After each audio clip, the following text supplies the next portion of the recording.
Here's what's cooking on today's Sports Stove podcast. We're talking fantasy football player rankings. We're also going to talk some baseball as the season is winding down and we enter the last month. That and so much more. That's what's cooking on today's Sports Stove podcast. From Belly Up Sports and the Belly Up Podcast Network, you're listening to the Sports Stove podcast with your host, Vince Stover. Welcome into a new edition of the Sports Stove podcast, presented by La Touraine Watches and Accessories. Go to law-terrain.com. Use use the code SPORTSSTOVE for 10% off your purchase of watches, accessories, and anything else you can find on law-terrain.com.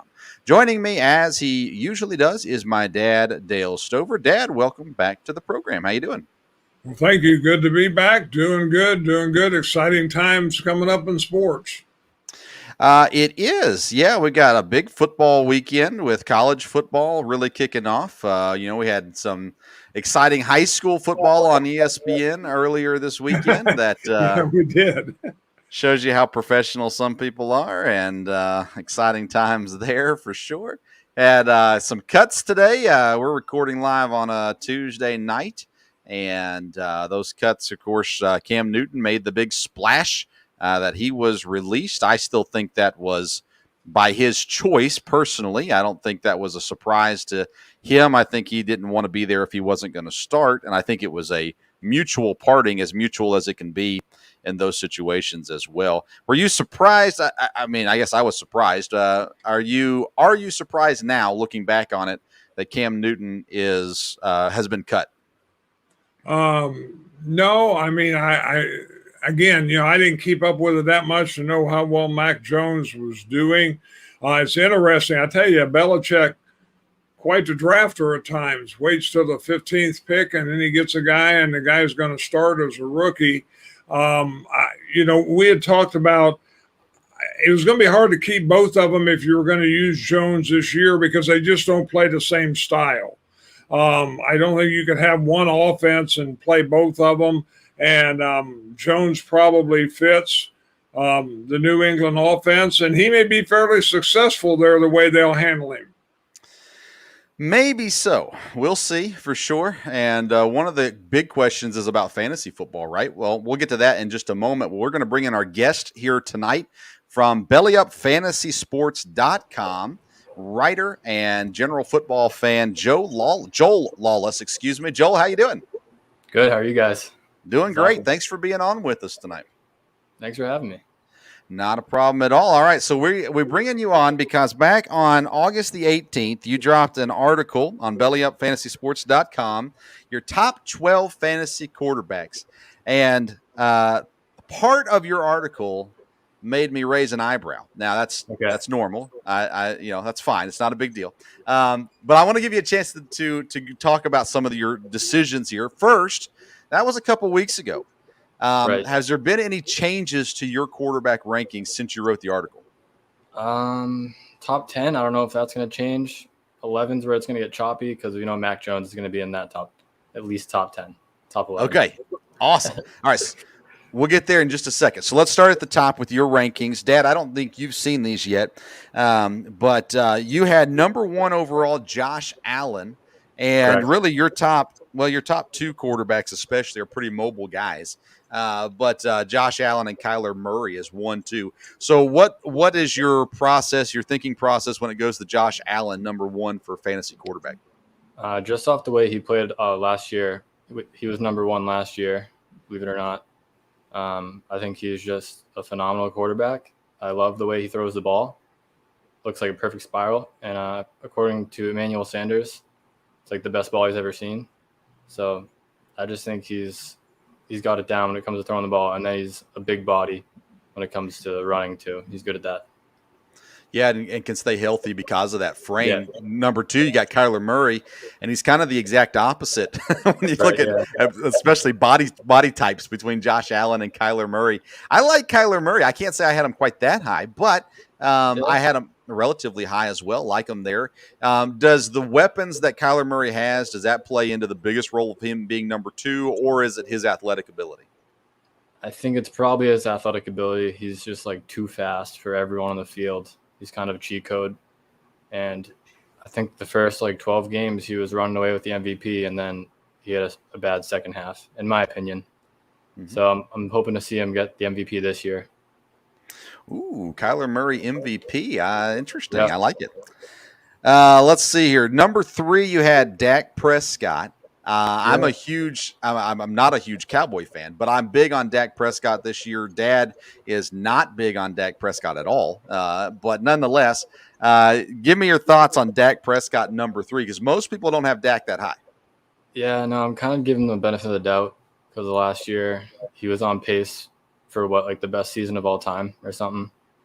So I don't know. I think I'm rooting for him to come back and be good. Yeah, mostly. And that offense, it was electric under Dak Prescott. Once he got hurt, obviously it went downhill, and their defense was horrendous. So everybody looks at the Cowboys and go, "Oh, they're no good." Well, if you go back and look at their offense, they were pretty stinking good, and the defense this year is upgraded, I think, at least. So the team will be better as a whole as well. Again, I'm not sure if I got Dak that high, but I like it. I understand it. Aaron Rodgers. So me and Dad are Packer fans. I was named after Vince Lombardi. I have a son who's named Brett. And I have another son. He's not named Aaron because I have a friend in college named Aaron, and I couldn't name my kid Aaron. But anyways, you've got Aaron Rodgers sitting at number 4. He is in an interesting mood this year. And how do you think that'll affect his playing and ultimately his stats that lead to fantasy? Or do you think it helps his fantasy value that he's in a interesting mood going into the season? Yeah, I don't think he's going to be just quite as good as he was last year. It's kind of hard to do that again. Plus, he's got A.J. Dillon coming in, who's going to be scoring a bunch of touchdowns, in my opinion. So, but the old vulture. Yeah, vulture and some touchdowns. A.J. Dillon getting some rushing touchdowns possibly as well. I like that. That's good. Then you got Mahomes. Mahomes at number 5. Most people have him up at number 1, number 2. When you talk about fantasy quarterbacks again, we're not talking about real life here. Mahomes at 5, how much did you struggle with putting him down at 5, or was it a pretty easy choice for you? I mean, I could have put him at 1, like you said, but I don't know. Let's change it up. Let's give him a down year for once. See some regression in Kansas City, right? Just a little bit, yeah. Yeah, I'm big on Mahomes again this year. His offensive line is drastically improved. Yeah. But when you're talking about fantasy points, you are talking about touchdowns, and I think Clyde Edwards-Helaire is going to have a much better year this year than he had last year as well, and could play into that as well. The next 2 guys you have on the list are veterans. You got Russell Wilson and Tom Brady. I'm going to skip over them for time's sake. Then you got Justin Herbert at number 8. I'm a big Justin Herbert guy this year. I drafted him in, I think, the 5th round in a draft on Friday, 5th or 6th. I don't remember. I got him middle somewhere down there. But anyways, Herbert, my big question mark with him is the change of offense and things like that. Will he regress because new offensive coordinator? And it's only his second season, as a pro as well. Do you have any concerns about Herbert, or are you pretty confident that he's going to, at the very least, be a valuable fantasy quarterback? Yeah, no, I'm pretty confident in him. He went out, had one of the better rookie seasons. He can throw the ball extremely far. Keenan Allen was unstoppable. And Austin Eckler, I think, he was injured for a bit last year. So if he stays healthy, all things should go well. Can add up for sure. All right, so now here's the big thing, right? Number 9. You've got the Philadelphia Eagles, Jalen Hurts. Now, I don't know if you've listened to our podcast before. I love Jalen Hurts, but I'm very, very down on the Eagles this year, and I'm terrified of what they're going to be. And I'm scared for Jalen Hurts, honestly. They don't have a ton of great talent around him. And you kind of got to bank on the fact that he's just a winner, and that's so cliche, but that's kind of what it's banking on. I know a lot of people are saying, well, he can run the ball, he can throw the ball, makes him a valuable quarterback. I'm scared to death of drafting Jalen Hurts. So how do you have him at number 9? What's the thought process of there? What gives you the confidence that he can be a top 10 fantasy quarterback? First, I just like him a lot. He's Great quarterback. Doesn't get enough credit, I don't think. But, if Devonte Smith is what he should be, I think there's a lot of upside, especially with Jalen Hurts rushing and Smith on the edge. So we'll wait and see. We will wait and see. A lot of people have him. I've seen him in top 10 at a lot of people's rankings. It just really surprises me, being that we haven't seen out of him yet what he can be. I admit I'm staying away from Jalen Hurts in fantasy drafts this year, unless he just really drops, but then I'll consider it. But I can't take him as a top 10 quarterback. You got Tannehill next. We've spent too much time on our past podcasts trashing the Titans, so I'm going to stay off of that one. Lamar Jackson, you got at 11, and Burrow at 12, but you say, well, Mac Jones is now the starter in New England. So where do you place Mac Jones in your rankings? Well, when you DM me, I was actually curious. I didn't think about it yet, but ESPN has him at 30 right now. So I think that's extremely low. He's got to be better than that. The team's pretty complete. It's just going to come down to the wide receivers, I think, to see if they show up and make plays for him. Yeah, I mean, I love New England's tight ends. They're two of the best tight ends in the league. But you look at those receivers. Anytime someone's telling me, hey, New England's going to be great this year, you know why? Because they got Nelson Aguilar. I'm like, wait a second, what? I'm not sure that I see that. I'm not sure how that helps Mac Jones out a whole lot. They're going to have receivers play out of their minds, I think, overachieve this year. And Bill Belichick's gotten guys to overachieve before, so maybe he can. Mac Jones, so you think Mac Jones is a top 12 quarterback this year in fantasy? Top 12, I'm not going to go there.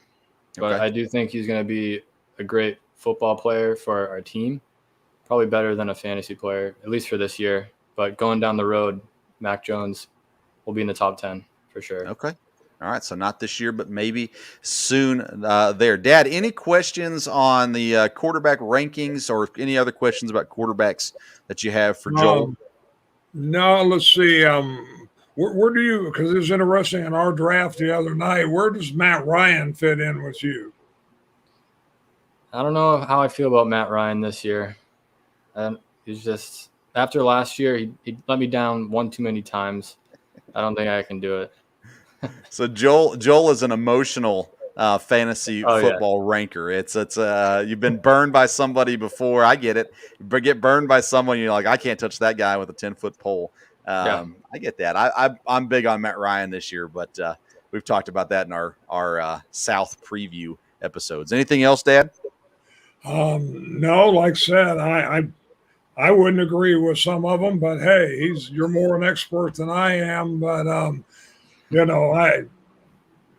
Hurts above Lamar Jackson, okay, maybe so, and again, you have to go with your gut. Hey, Dak Prescott's going to have a great year, Mahomes going to be down. Well, I'll probably go the other way on that, but you never really know from there. And was number 10 Kirk Cousins?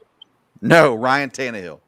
Oh, Tannehill. Okay. I was going to say if Cousins up there, man, my goodness. But Tannehill, I like him better than Vince does, and I think he could do well again. And he's got better receivers. Yep.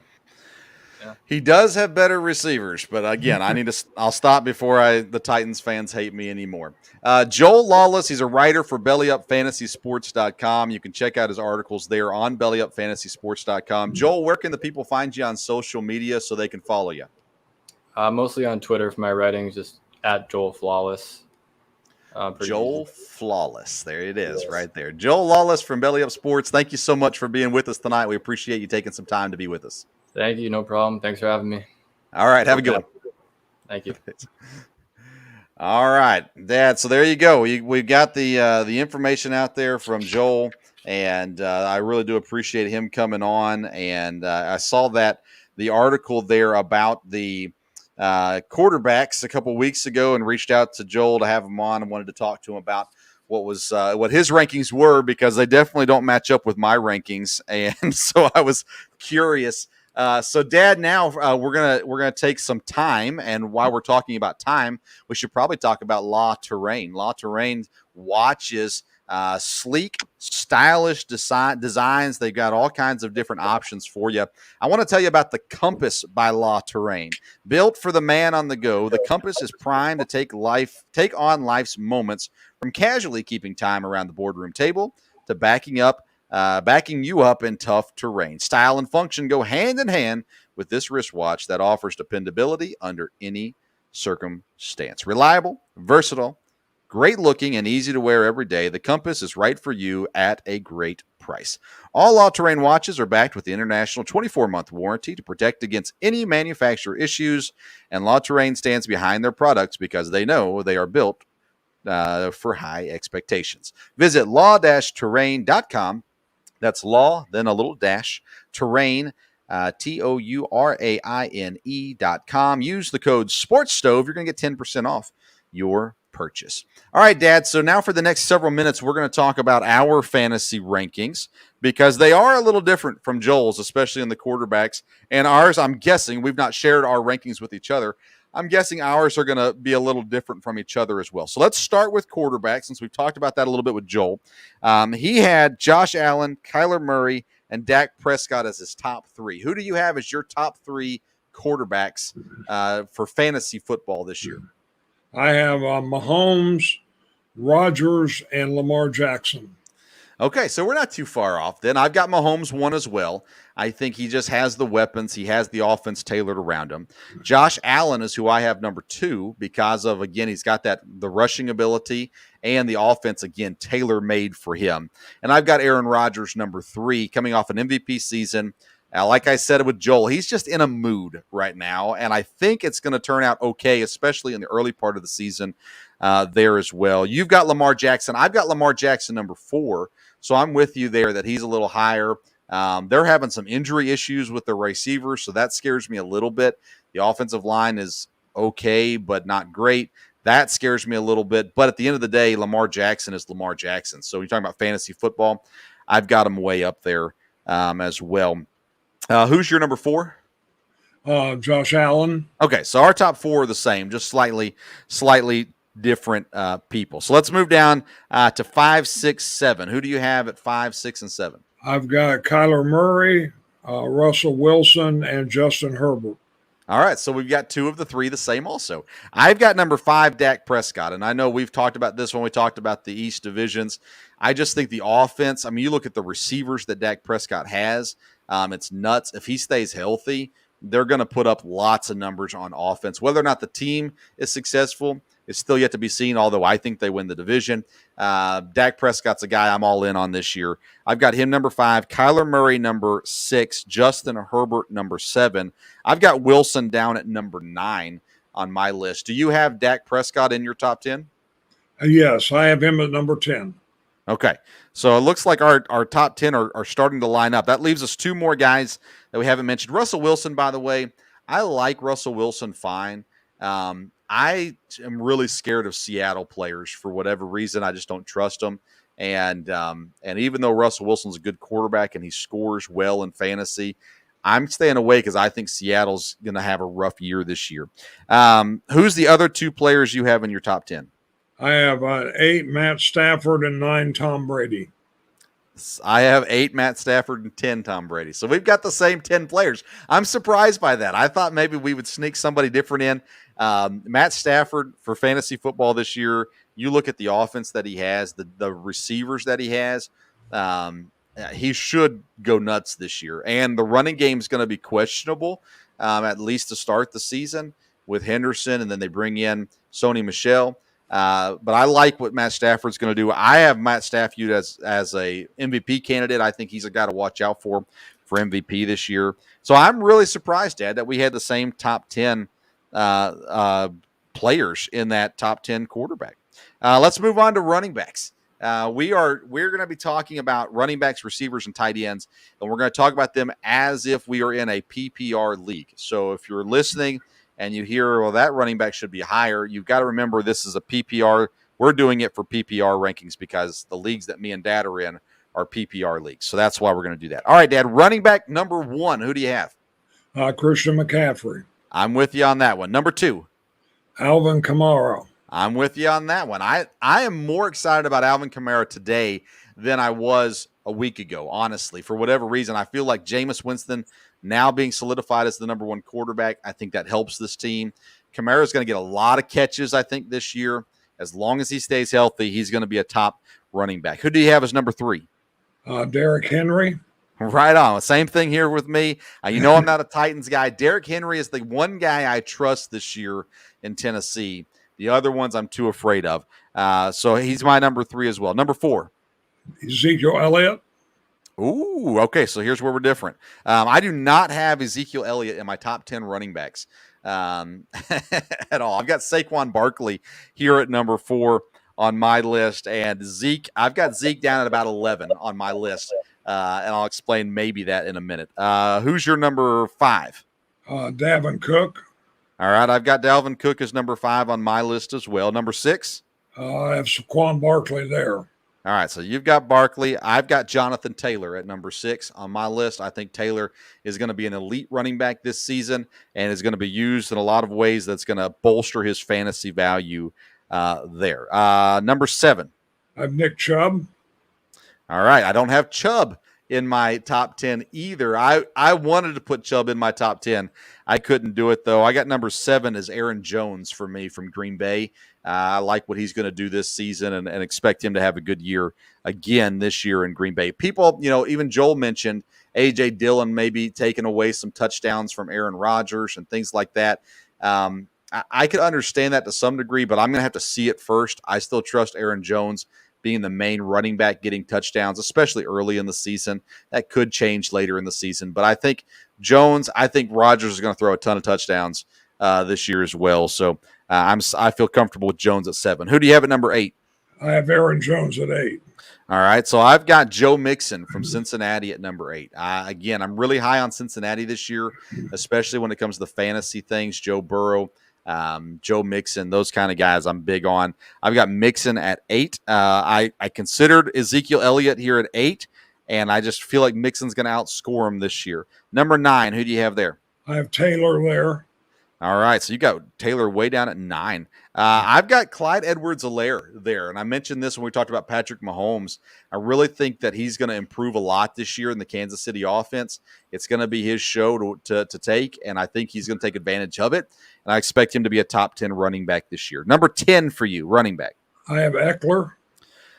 Okay, I cannot put Eckler up there, and I understand that a lot of people do have him there. I've got Antonio Gibson from Washington as my number 10. So we've got a good variety when it comes to running backs. I've got Mixon, Clyde Edwards-Helaire, and Gibson, who you do not have in your top 10.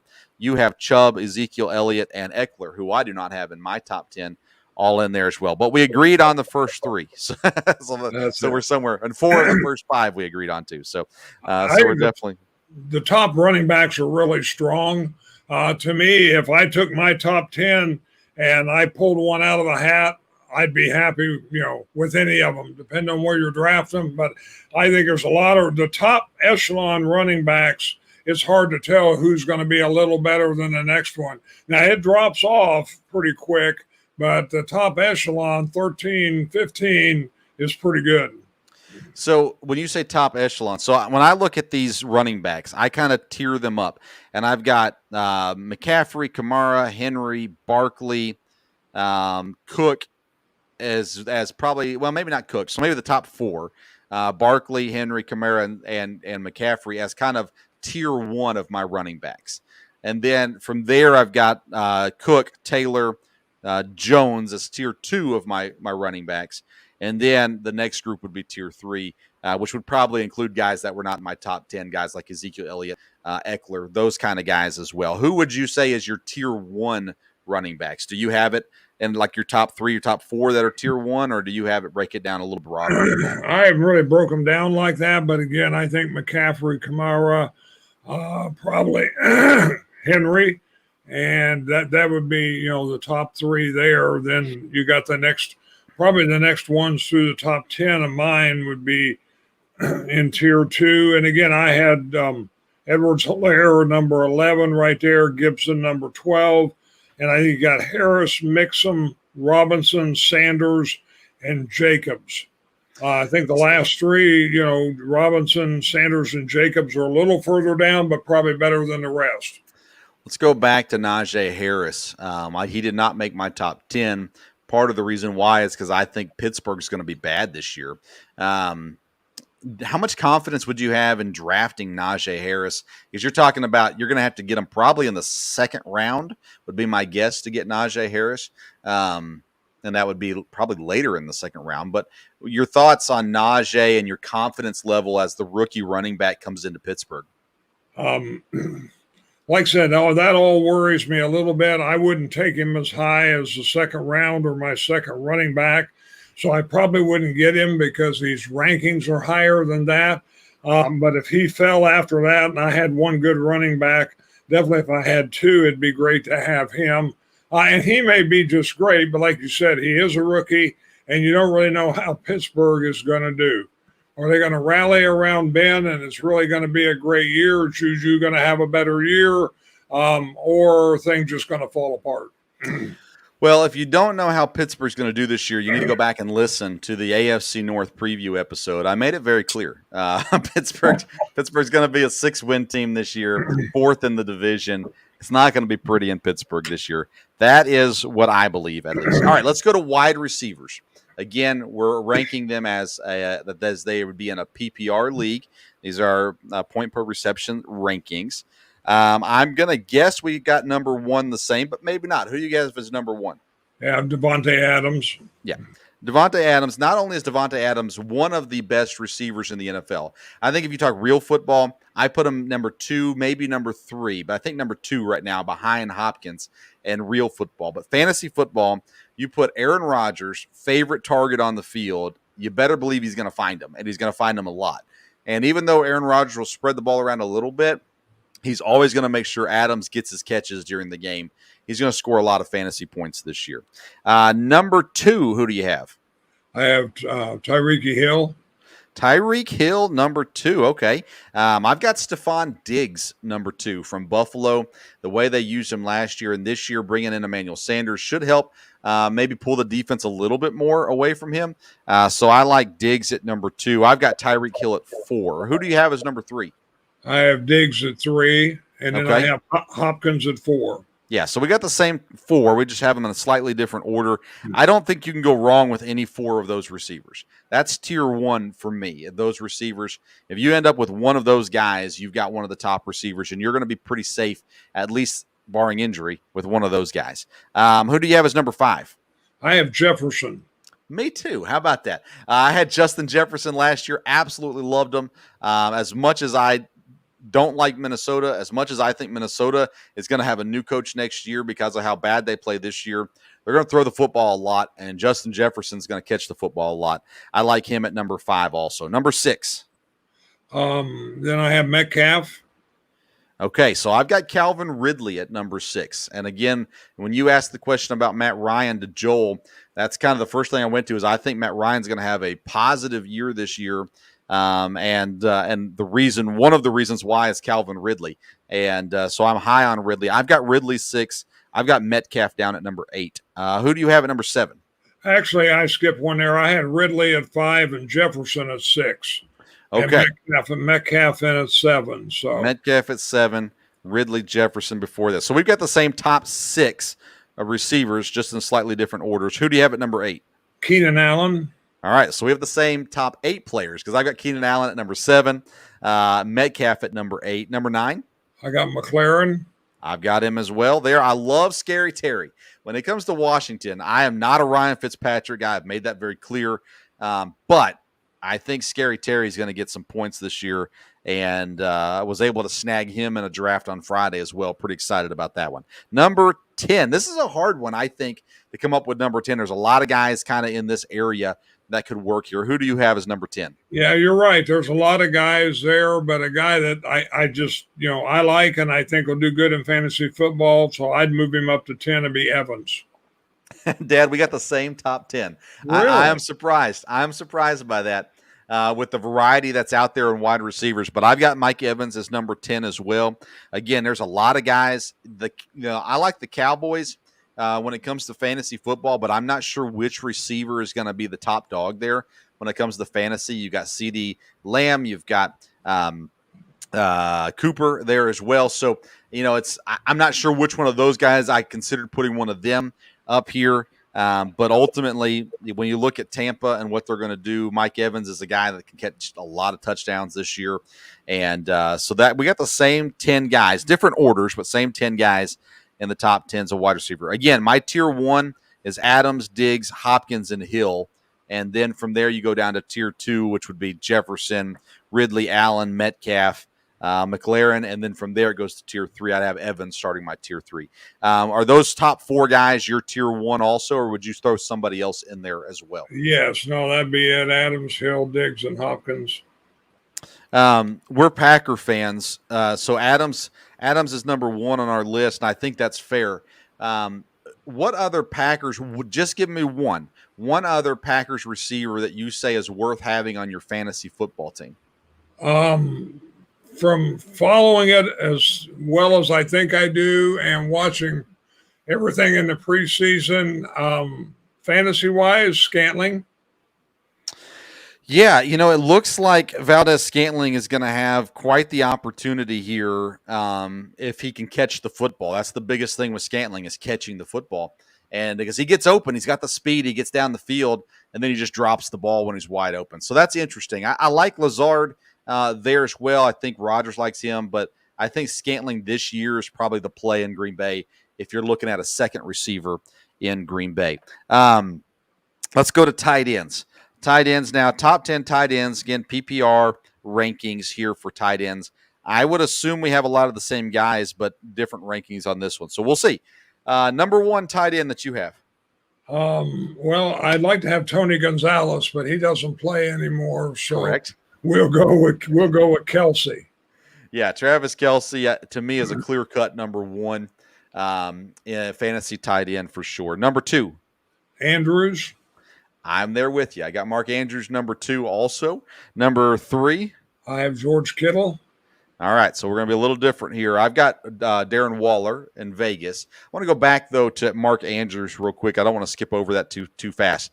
When you look at Baltimore and what they do on offense, Andrews, to me, is clear-cut number 2. Like, I didn't have to think too hard about this. I think he's a clear-cut number 2 tight end. I think he is a tier 1 tight end. Like, he's a guy that you get on your team, you're going to be solid for the whole season. There's not a lot of competition at tight end. They've got Boyle, but not a lot of competition at tight end in Baltimore, and he's a proven commodity there. So I love that. Waller in Vegas for me is just, again, one of those things. He's already got the connection with Derek Carr. They don't have a ton of great receivers around in Vegas either, so that kind of plays into it. He gives them a good size and opportunity there as well. Who do you have number 4? I have Walker. Okay. Yeah, so I've got Kittle at number 4. So we've got the same top 4 tight ends there. Number 5? Robert Tunyan. All right, so I've got Kyle Pitts at number 5. And the reason why, again, is you look at the other receivers in Atlanta after Ridley, Pitts is the number 2 guy. He might even be the number 1 guy at some point this season in Atlanta. And I think he's going to have a great rookie season as well. I've got Tunyan next at number 6. I love Robert Tunyan. But again, I think this year you're going to see Rodgers, I say force, but I don't think it'll be unwise necessarily, but you're going to see him look to some guys like Devonte Adams, like Randall Cobb if he's on the field. You're going to see Aaron Jones more involved as well. So that kind of scares me a little bit when it comes to Tunyan's value. But I say that, and I still have him number 6 overall. I'm a huge Robert Tunyan fan. Who do you have number 6? I have Kyle Pitts. Okay, so we got the same top 6. This is where I think it'll start to get interesting in these rankings where we should disagree. I could be wrong. We'll see. Who's number 7 for you? Hawkinson.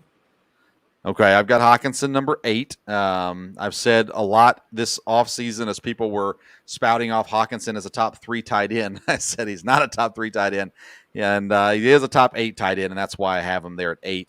Number 7, I have Jonnu Smith from New England.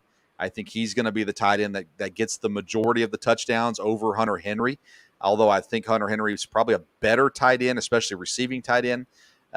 He's always hurt. So I'm going to go with Jonnu Smith at number 7, Hawkinson at number 8. Who do you have number 8? Thomas. Oh, from Washington. Logan Thomas. Washington.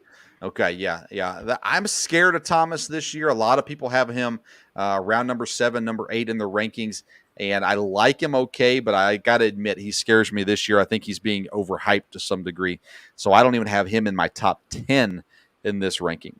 Who do you have number 9? I have from Denver, Fant. Noah Fant. I've got him number 10, so I've got him in there as well. I think Teddy Bridgewater will use him.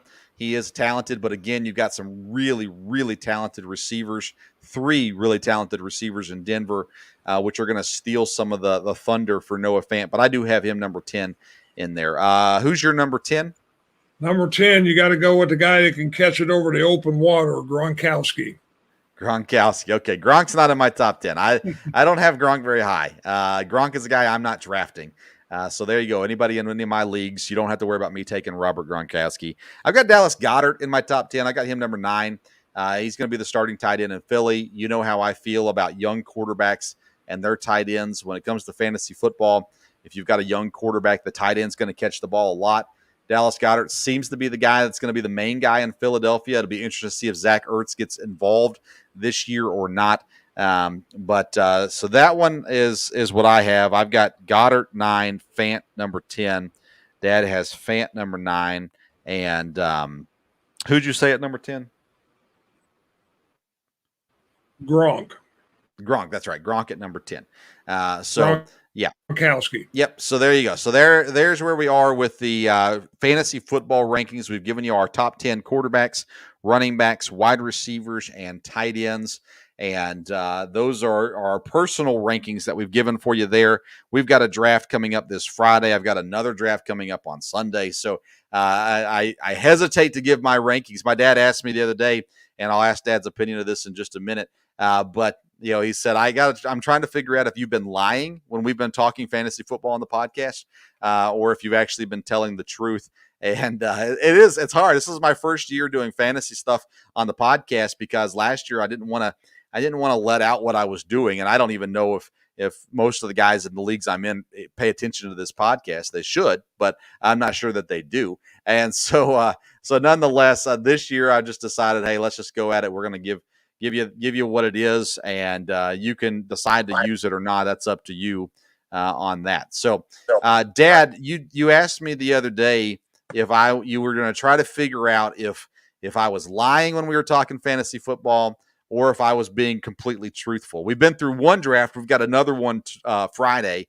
Would you say I've been truthful so far, or do you think I've held anything back? I'd say you were pretty truthful. I wasn't sure on a couple of them, but based on who you picked and where you went, then yeah, I think you really liked them. All right. So there you go, people. Firsthand knowledge there. I'm not holding anything back. Dad, before we transition over to baseball, I want to mention our local sponsors, IPM Pest and Termite. If you're in Central Kentucky, make sure you go visit myipm.com. They're the Central Kentucky's neighborhood pest professionals. Any kind of pests that you have, ants, spiders, centipedes, mice, moles, termites, whatever it may be, the fine folks at IPM Pest and Termite can help you, and they can help you for an affordable price. Go check out their ratings on Google or Facebook. You'll see what their customers have to say about them. Again, you can find more information at myipm.com. And IPM is the official sponsor of the Sports Stove Local Hour. First Sports Stove Local Hour drops Wednesday morning, September the 1st, covering University of Kentucky and Eastern Kentucky University sports, previewing week 1 of the college football season with some great interviews. Head coach Walt Wells from EKU and Terry Bowden, head coach of Louisiana Monroe, Bobby Bowden's son, joined us as well for a great interview there too. So you can listen to that Wednesday and anytime after that as well. All right, Dad, we're going to transition to baseball, but I should ask you anything else you wanted to say about fantasy football before we go to baseball. No, one interesting thing the other day, I haven't watched a lot of preseason football and watched just a little bit of the Falcon game. I think they were playing one of the Ohio teams here and they were on. And all of a sudden I just watching and this big guy catches the ball and goes running. And I thought, man, that guy is big. And it was Pitts. I'd never seen him before. I thought, wow, he may really be something. So. Yeah, where do you put Mac Jones when it comes to fantasy quarterbacks? Have you had enough time to think about that? Um, Interesting. I think he could do real well in the system there. So I'm going to have to look at that a little bit, even compared to the other rookie quarterbacks. I think he's going to have to be pretty high. He wouldn't be higher than Trevor Lawrence, I don't think, but he might be as high as any of the rest of them. I think he could have a better year than Wilson, even though Wilson might end up being a better quarterback. But I think, we've talked about a quarterback's got to be in the right system, and I think Jones is in the right system. Yeah, he could be a top 15 fantasy quarterback this year. I'm trying to think of guys that I didn't have in my top 10. Guys like Matt Ryan, I'd put over top of him. Rookie quarterbacks, I think I'd put Mac Jones over Zach Wilson here in year one because I don't like Zach Wilson's tools that he has, the receivers and things like that he has. Trevor Lawrence will be interesting. I'm not sure how he'll fare when it comes to fantasy value. Trey Lance is still a guy that I think is going to start all or most of the season, and I think he's going to score well once he gets an opportunity to play. I think he's actually injured, and they're saying he's not going to be available for week one. So that would blow my prediction of him starting week one. But nonetheless, I think Mac Jones is going to have a decent year. I think even in fantasy this year, he's going to be a guy that's going to produce. I would not want him as my number one quarterback, but if I had him as a backup, I think I'd feel pretty comfortable with that as well. All right, let's transition to baseball. We are in the last month now, September, before the playoffs begin in Major League Baseball, and we'll get to the standings and the wild card stuff in just a moment. But I want to start with the situation in New York and Javi Baez. Javi Baez and Mets players they got on base, would give a thumbs down sign. And when asked about it, Javi Baez said, yeah, we're booing the fans because they boo us when we do something bad. So we boo them when we do something good. There's more to the conversation, but that's the main gist of it there. We talked briefly about this on the phone earlier, Dad, off air, but give me your thoughts on the situation, Javi Baez, the Mets, the players versus the fans, those kinds of things. What are your thoughts on the situation? Well, I mean, in some ways it seems, kind of silly. I don't know. I mean, part of it could be, well, hey, the fans, again, this is New York and this is fans. I'm not necessarily big on booing players or whatever the case may be there. But to me, you've got the people paying to come to the game, and you've got the guys making millions of dollars playing the game. And we've talked about this before. When you're making a lot of money in professional sports, and there's going to have to be a little bit go with it. And if looking up and seeing thumbs down and some guy booing, boy, that just isn't fair. Well, that's not going to affect you when you go to the bank. And to me, I could read a little too much into it, but I think part of it is the way baseball is structured. The whole pro sports with salaries and guaranteed contracts. As far as to the players, I don't think fans, if people don't come to the games, I don't know how much they care. I don't know how much it affects them. Sometimes you wonder how much winning and losing affects them. You see guys get a big contract and then they never play that well again. So I think that's a different day than now the owners, they want people in the stands and people buying souvenirs, and that's all important there. But, the players sometimes forget where the fans fit in sports. Now, for the fans to have that right, you have to act right. I think you have to act decent. And if you're a good fan of the sport, I'm all for that. But to me, the whole thing is a little silly. The Mets, again, should have done well, and they aren't doing well. And that's not going to sit well with fans. Okay, I agree with you on that. But how fickle are fans, right? I mean, literally in the same game, they can boo one thing and the next inning cheer, or cheer in the first inning and boo in the third inning because they're not happy with something. And I've heard that brought up about it's New York and he's lucky he doesn't play for the Yankees and this kind of nonsense. You go, what are the Yankee fans going to do? They'll beat them up. Well, that's not right. That's kind of stupid for the fans to do, and those kinds of things. I think, we got to come back to this point about Javi Baez. When he got traded to New York, he said the day he got traded that he would like to re-sign with Chicago at the end of the year. He's a free agent at the end of the season. And he said when he got traded, I want to come back to Chicago. Now, whether or not he goes back to Chicago, I don't know. But what that tells me is Javi Baez could care less what the New York fans think of him. He's not there to appease fans. He's there to win baseball games. Now, he has not won baseball games. They have not done well. And it's not all been on him. I mean, you look at Francisco Lindor. He's been horrible for the Mets this year. And he said some things that were stupid. But nonetheless, back to Javi Baez and the booing. I say, you know what? Go for it. I don't care. Go for it. Give the thumbs down. Tell the fans, hey, you guys are hypocrites. You're fair weather fans, and that's not what you should stand for. You should be support. I mean, you go back to Chicago, Dad. Sure, I'm sure Chicago fans booed at times, but Chicago fans are loyal to that team. And I have no love for Chicago of any kind. But Chicago Cubs fans, they were in misery for years and years and years and centuries before they finally got back to the world and won a World Series. And you look at that city and how much they love their baseball team. I think Javi got to New York, and I think he realized you got the Yankee fans are probably a little bit more prevalent than the Mets fans, although there are loyal Mets fans. To me, Javi Baez says, this is stupid. You guys are fickle. You're hypocrites. You're fair weather, and so I'm not going to support that. And I don't have any problem with that. The thing I think this points out, though, Dad, is how great small markets are. Because in New York, they are very brutal to the fans, or to the players in football and basketball and in baseball. There is the booing, there is the negativity, there is the hatred that comes when the team doesn't succeed. But if you go to a small market team, they are constantly trying to help get players back on track because they just want their team to win. And I go back to Milwaukee and I look at Christian Yelich and his struggles that he's had this season. He didn't get booed by Milwaukee fans when he struck out. He didn't get booed by Milwaukee fans when he didn't do what he was paid to do. But guess what Yelich is doing? He's turning it around. Now he's starting to hit. He's hit successful in like 8 straight games or something.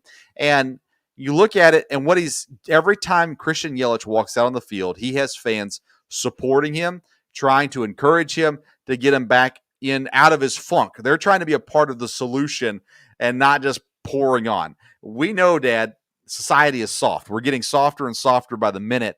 And we talk about mental health and those kinds of things. But the reality is any player who is booed by his own fans, that's going to hurt. When you get booed by the opposing team, you don't care about that. But when your own fans boo you, man, that's just something, that does hurt.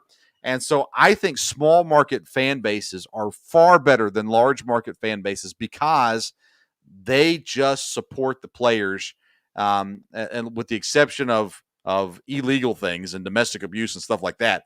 They support their players on the ball field and try to do their small part to help those players get back on track when they're in there. So I think this situation, and it is crazy. I cannot believe that the team came out with a statement saying that it's unacceptable for the players to say this and do this, and we're going to have a team meeting about it. I imagine that team meeting was bonkers. But nonetheless, we're not allowed to do anything, right, Dad? We can't do the horns down at Texas. We can't do the L's down in Louisville. And now we can't do thumbs down in New York because it's too mean to somebody. That's my thoughts on it. I get it. I think it's stupid on both sides, right? It's stupid for the players, stupid for the fans. It's stupid for the organization to get involved. Just let it go. It'll end itself and move on. Those are my thoughts at the very least. All right. Any more thoughts on that? No, I agree. Like I said, there's, baseball's had a good year. I think the playoffs are going to be very exciting. And I think, there'll be a lot of new teams in there and some good baseball. Won't be centered around superstars in some ways. It'll be more baseball teams, and hopefully it'll be good baseball. Major League Baseball has had what I think has been the best season in years. I mean, maybe since the Barry Bonds home run days. Just phenomenal year. I think the teams have been fun to watch. You got Shohei Ohtani. He's not going to make the playoffs, but he's probably going to get the American League MVP. And he's drawing in viewers and things like that. You've got interesting battles coming down in the West, NL West division. The NL East division is close. The American League East division has been entertaining to some degree this year as well. So it's been quite a season for sure. I agree with you. I think it's been a great season for Major League Baseball. Let's talk about the wild card teams. Let's start in the American League. Right now, you've got the Yankees and the Red Sox as the wild card teams in the American League, but you've got Oakland, Seattle, and Toronto nipping at their tails right now as well. Do you think, in my opinion, the Yankees have finally started playing the way we expected them to play. So I think they're locked into the playoffs. Do you think that the Red Sox can lock up that last wild card spot, or do you think neither the Yankees or the Red Sox are going to be there at the end? I think the way the Yankees are playing right now, I think they're in good shape. I think being that we have, a month left in the season, I don't think the Red Sox have it locked up yet. Anytime you have a lead, that's good at this point. But Oakland's had some good runs, and they've gone on a little bit of a fall here. And to me, Seattle, I like that. That's kind of a surprise team. And if they could get in there, that would be that'd be exciting maybe and good for baseball. But again, the Red Sox, people didn't always expect a lot out of the Red Sox this year. So I think any of those in there will be good. But I think the Yankees are in good shape. Seattle hasn't made the playoffs in 20 years, 18 years. I forget. It's been a long time since Seattle's been in the playoffs. I like Toronto. I think they're coming on strong. They've got a good run differential. They've got a plus 118 run differential. They've allowed 531 runs. They've scored 649 runs. They're on a 3-game win streak right now. They're 4.5 back as well. So when you look at this team, and that's from Boston, by the way, 4.5 back from Boston. I think Toronto, if they can stay healthy here at the end, they're a team to watch make a run into the final wild card spot there in the American League. The A's, you're right, they've had some good moments this season. They're on a 2-game win streak as we are doing this episode, and but they're 4-6 in their last 10. Seattle, they don't have a good run differential. As a matter of fact, they have a negative run differential. I don't think they have enough pieces right now to get through. Their guys are not playing their best ball right now. So even though they're still in the hunt, as a matter of fact, they're only 4.5 back as well. I like Toronto to take that last spot there in the American League wild card race. Then let's switch over to the National League wild card race. Right now, the Dodgers are firmly cemented in. And then you've got the Reds with the Padres a half game back on Cincinnati. Then you got St. Louis, actually. They've made a weird run here in the season. They're at 2.5 games back from Cincinnati right now. Phillies 3 games back there as well. Dodgers are in, or if they end up somehow, we'll go back to Dodgers and the Giants in a second. Let's stick with the wild card. Cincinnati is currently there. You're in Ohio. You're in that market, that Cincinnati market. I'm in a Cincinnati market in Lexington, and everybody's trying to be positive.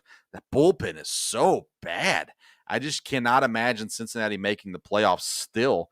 Do you think Cincinnati makes it, or do you think someone overtakes them?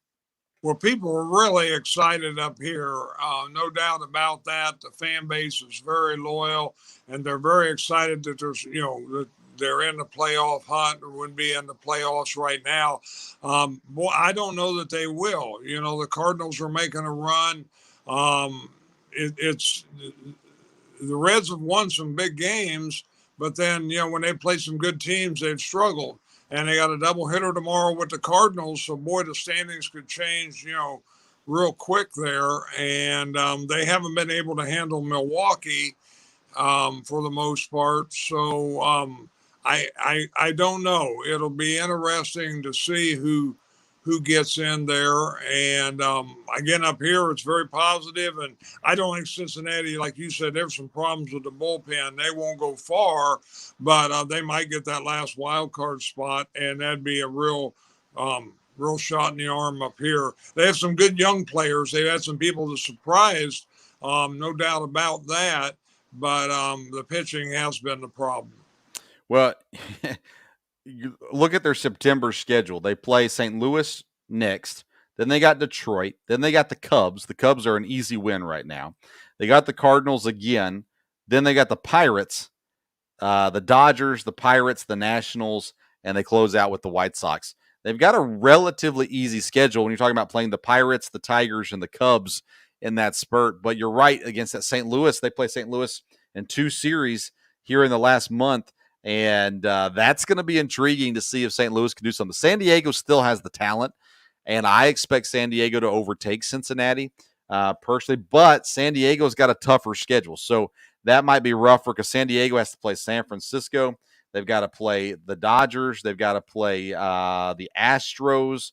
I'm looking real quick. They play St. Louis also, and they play the Braves. So they play the Dodgers a couple times. It's going to be an interesting, rough, hard end of the season for San Diego.